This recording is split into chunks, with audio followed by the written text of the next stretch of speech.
माता की जय. जय हिंद, जय Bharat. Honorable Member Sri Viriato Fernandes. Thank you, sir. The introduction of the Coastal Shipping Bill 2024, introduced in Lok Sabha in December 24, aims to fundamentally revise India's regulatory framework for coastal and marine trade. Sir, I want to point out certain sections which can create a problem for stakeholders operating in the shipping industries. First of all, there is discretionary authority of the Director General and central government. The bill grants significant discretionary powers to the Director General and the central government, raising concerns about potential favoritism and lack of transparency. The broad authority to direct vessel routes, prioritize cargo or passengers, restrict port entry, and exempt certain vessels from the Act's provisions could lead to preferential treatment of specific entities, undermining fair competition. Next, centralized decision making and the absence of clear criteria for granting exemptions or imposing penalties may disadvantage smaller operators and create an uneven playing field. Additionally, the lack of independent oversight and transparency in decision-making processes heightens the risk of market distortion and raises questions about accountability and impartiality. Safeguards such as independent reviews and other accountability mechanisms are critical to mitigate these risks.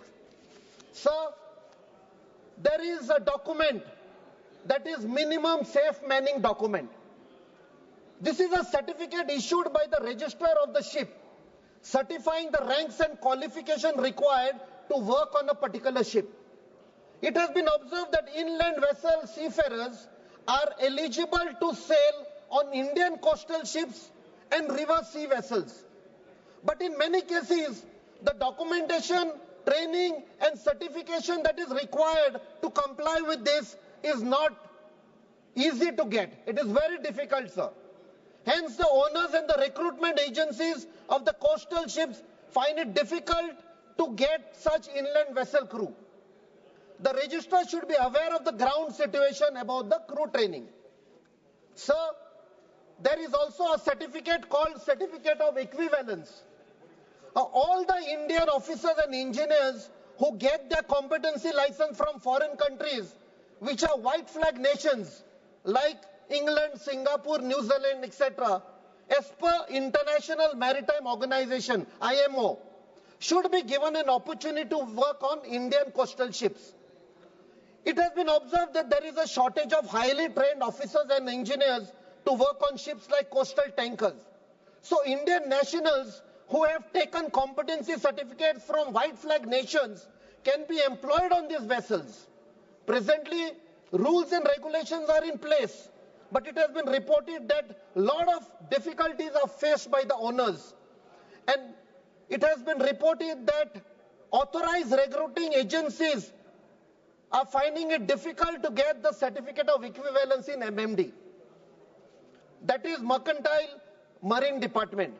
So amendments need to be done so that these Indian officers and engineers transition from working in foreign shipping to coastal shipping is easy.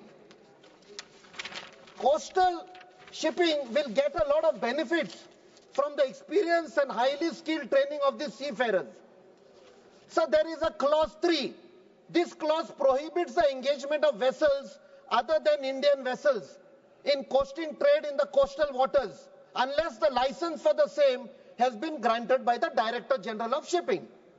If in circumstances a ship required for a particular specialized operation and research is not available in India, then on case-to-case basis, the Director General of Shipping should give a specialized license for that shipping foreign registered vessel after verifying all the documents and ensuring that the Indian ship owners do not have such vessels so that the particular operation can be completed. Clause 7 in the bill, sir. This clause provides that no proper officer of customs shall grant clearance to a vessel other than an Indian vessel engaged in coasting trade to enter or depart from a port unless a license is produced by the licensee or agent of such a vessel. It further provides for the detention of a vessel which fails to comply with the requirements of the bill. All the concerned departments which are related to coastal shipping, especially the government agencies such as customs, immigration, port authorities, should be well aware of the latest circulars, orders and notices. So I'll complete by giving some important suggestions, sir.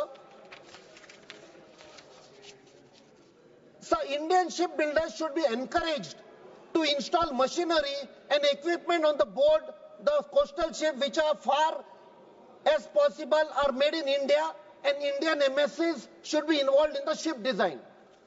Next, the authority to delegate the statutory certificate of the ship should be given to the ISCS Classification Society. Only 2 more points, sir.